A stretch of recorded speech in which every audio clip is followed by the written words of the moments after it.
Hope you're doing well today. Micah back here with another video. Back here to talk about the 2024 iPad Pros that are coming, and they're coming pretty soon. So if you guys are so interested in hearing the latest tech news, software updates, tech reviews, accessories, and the like, make sure you guys hit that like button, subscribe to the channel, hit the notification bell, so that way you don't miss my videos. That way you and I can sit back, slack, see what's cracking.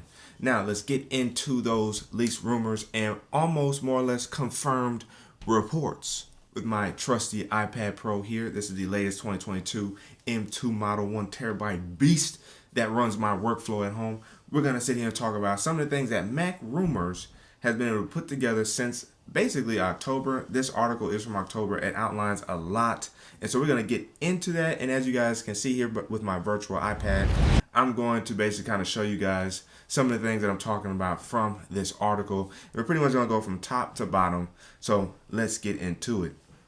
The first thing we're going to talk about is when we could see the new iPads, and they're saying as early as spring 2024.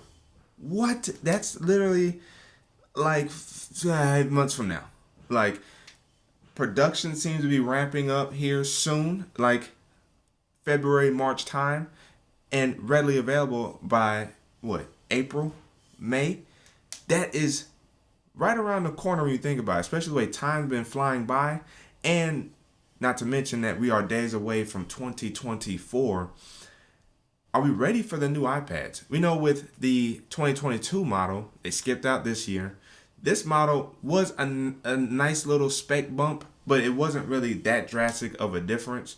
You know, coming in at 12.9 inches, having the M2 chip, having really a 2 TB model, but a 1 TB model, 16 gigs of RAM.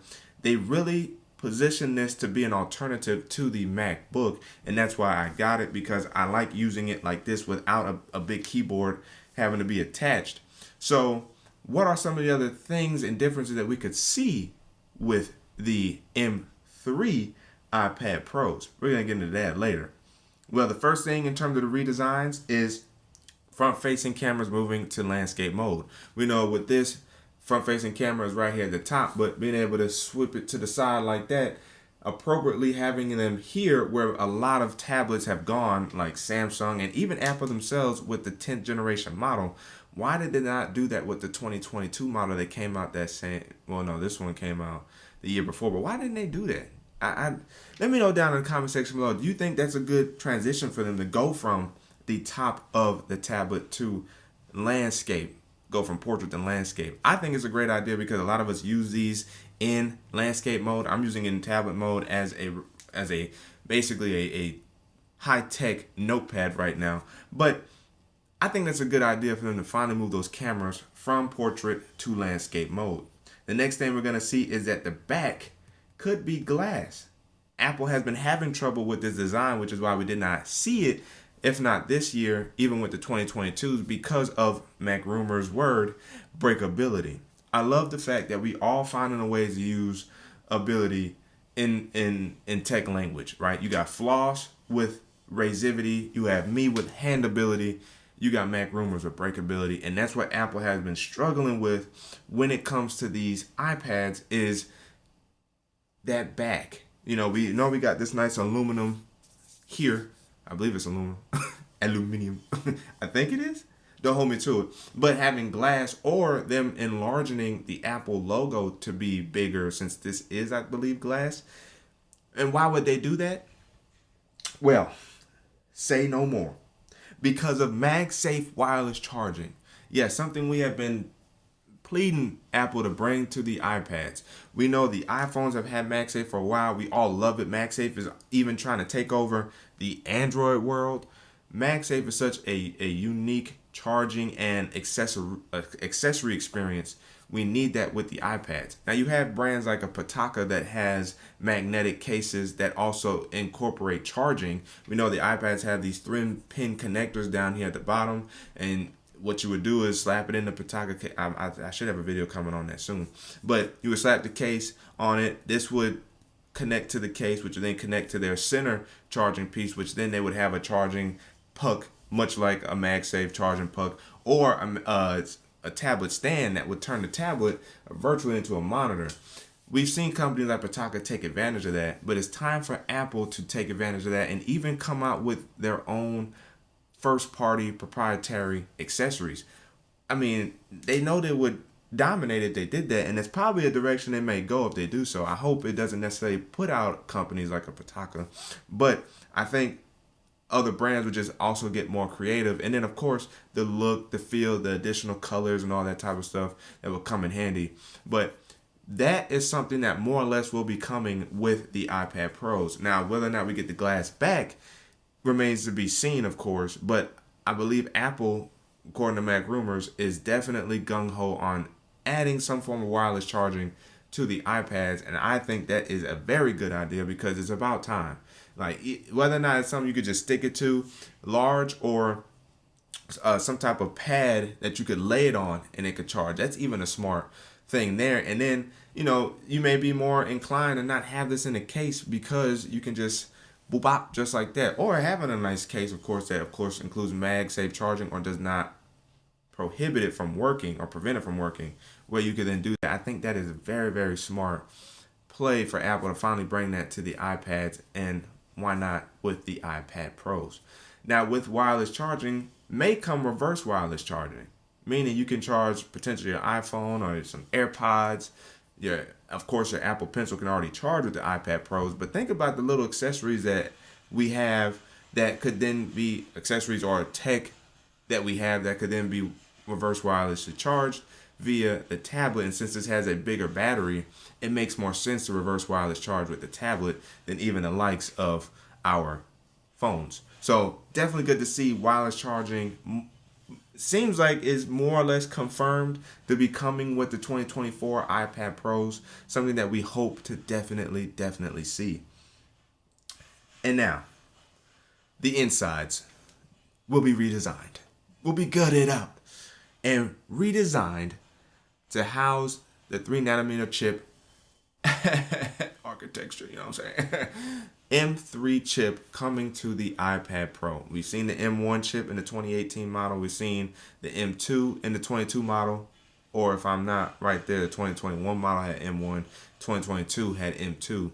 And now with the 2024 having the M3, the M2 is based off of the A15 Bionic, I believe, and the M3 is more or less based off the A17 Pro chip that we have in the iPhone 15 Pro series.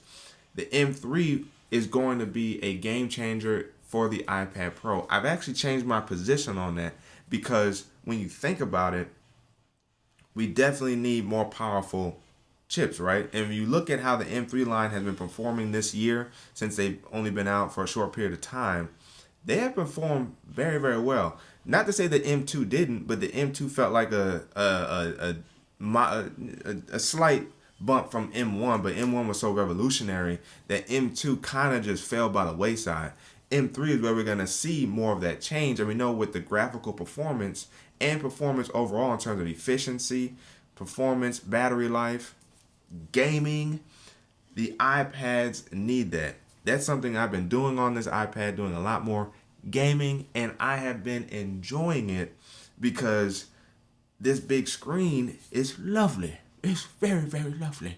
And if I decide to use PlayStation Remote Play, I believe that still would work in terms of improving my gaming experience via the cloud, even in that way as well. But just doing the Asphalt 9 gaming, Marvel Snap, the Need for Speed, Monopoly, all that type of stuff is going to dramatically improve with that M3 chip, including workflow pro level apps like Final Cut, like DaVinci Resolve, which is what I personally use, Photoshop, and the like.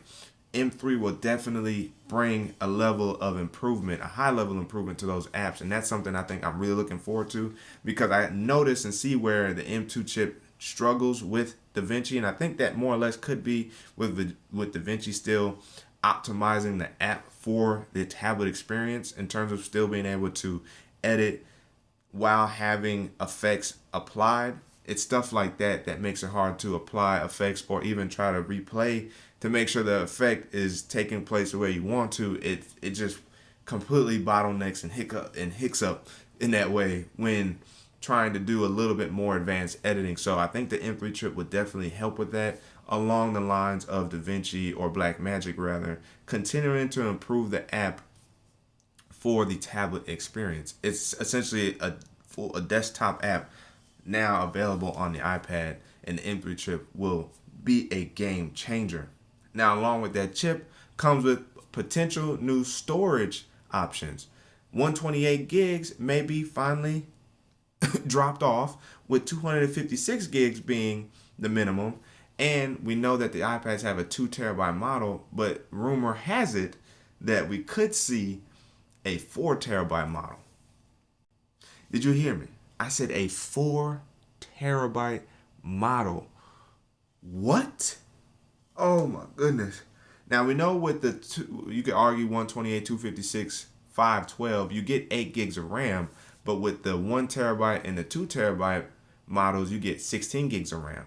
So if they do a 4 terabyte, will we see 24 to 32 gigs of RAM? With that, I think that would also help a lot. It will go a long way towards doing, again, pro level activity on the iPad Pro. With that chip, the storage, and the RAM, all those things sync together. Power levels over 9,000. You hear what I'm saying? We need that kind of energy with the iPad Pro to make it a true alternative, a true option along the side of the MacBook Pros. If you're calling it a Pro and it's part of the Pro line, it's gotta be worthy of that Pro moniker. You know what I'm saying? So, OLED panels. We're gonna see OLED panels with the iPads. About time. Should have came like 2-3 years ago. And I think almost every Android tablet has an OLED panel, and Apple has brought OLED panels to the iPhone. So why is it still not here for their displays, right? Their LCD displays that they have, the XDR displays, and why it's not here on the iPads, specifically the iPad Pros? We need the OLED panels, and with those OLED panels come shrunken bezels, which will then grow the display sizes by a smidgen from 11 inches for the smaller Pro to 11.1, and from 12.9 inches on the bigger iPad Pro to 13 inches. Subtle, but we'll notice the difference for sure. Us pixel peepers or like using this stuff, we're gonna notice, and the body will largely not really change that much because it's really just shrinking the bezels. So it's gonna be interesting to see how all that works, because with shrunken bezels, a camera move, where does that Apple Pencil actually now charge along the device? That's going to be the next interesting play. Maybe it still fits up there. Maybe they got that hardware, packing maneuverability going on where it will work. We'll see. Now again, this redesign is fairly serious. We will get some improved camera modules as well. Who really talks about cameras on the iPads? Unless you're using Final Cut and using ProRes from the iPad to then take some shots, which let me know down in the comment section below who's really doing all that. The price is about to get crazy. The price started around $800 for the 11 inch, and I think around $900 or $1,000 for the 12.9 inch. They're saying that the prices could increase as high as basically doubling in price. So $1,500 for the 11 inch, 11.1 inch, and $1,800 for the 13-inch model. Ooh, I mean, that is more expensive than the base level M3 MacBook Pros, and certainly more expensive than the MacBook Airs. So the justification of that price has to come from the fact that we're gonna get a higher base storage, we're getting a higher storage model, Mac storage model. Though a lot of these internals has to be confirmed for them to justify that kind of price. Now, with that being said, I hope that the jump in price isn't that ridiculous, because then you're looking at spending $2,500 to $3,000 on the 4 terabyte model iPad Pro. I hope that's not the case. I hope $2,500 at most, please. Because I mean, you think about it, if you max out with the 2 terabyte, you're spending like $2,200 on a current 2022 iPad Pro. So you're talking about a 4 terabyte model. Yeah, I definitely could see that being closer to $2,500 if we're talking about the price increasing in that way. That's gonna make it tough, because I would love to get the 4 terabyte with the additional RAM, and I probably wouldn't upgrade my iPad for a very long time. This would get sold and or traded in to have the monies to then go ahead and get that. But that M3 iPad Pro, I probably wouldn't be moving on for a while unless, and again, there was some serious, legitimate upgrades in the M4 iPad Pros, unless they design a whole new chip for the tablets. But yes, the price is going to be pretty crazy. So that's the iPad in itself. What about the keyboard? Well, as we know, again, MacRumor has it that the keyboards are going to change and get upgraded to have an aluminum build, still surrounded by silicone, but it will make it look and feel more like a laptop. Now, it sounds like it may still only have one USB-C port, as the current Magic Keyboard does. It only has one USB-C port that you can still passively charge the iPad through. So how would that work on the keyboard? Will they actually expound or expand the amount of slots you have or ports that you have on it? Will be interesting. We're supposed to get a larger trackpad as well. And with all that being said, the price could increase from the $300 to $350 price range that it, previously held, which means you're looking at spending $350 to $400 on the keyboard. Apple kind of getting expensive with these iPads. Like, that might be what's holding back the sales now on the iPad. And you're talking about going up in price even more. And I just gotta buy it once. Just once. And last but not least, the Apple Pencil Gen 3 could be a little smaller, a little bit thinner, redesigned tip, could charge differently. With the keyboard, I believe there's another rumor out there that it could somehow house within the keyboard to charge as well, the Magic Keyboard. So not a lot to be said about the Apple Pencil Gen 3. We know the Gen 2 pencil's been around for almost 5 years. So when you look at the Gen 3, yes, I think a slightly smaller, slightly thinner pencil would work. When you look at the S Pen, I think they're arguably similar in size. Maybe the S Pen's a little slimmer for Samsung's ecosystem, but it is a little bit more nice to write with. The Apple Pencil has a nice weight to it. I will say that, and I like the design for the most part of the Gen 2 pencil. But I think being a little shorter and a little thinner would definitely go a long way for the Apple Pencil Gen 3. So those are all the leaks and rumors and latest news coming out of MacRumors and in the world of tech involving the 2024 M3 iPad Pros. Are you guys excited? Are you guys ready and willing to pay that kind of money for these new iPads? I think a lot of these upgrades will definitely be needed and for the most part worth it. It's just how far are they willing to go in that price? And if it is an increase in price, is it that severe? Like almost near doubling in price. That's kind of wild if that's the case. So that's my thoughts. Let me know down in the comment section below what you guys think about all this. I'm curious to know you guys' thoughts. But again, as always, if you guys haven't already, make sure to like the like button, subscribe to the channel, and the notification bell, so that way you never miss my videos. So you and I can sit back, relax, see what's cracking. It's your man Mike signing out till the next video. Wait for it.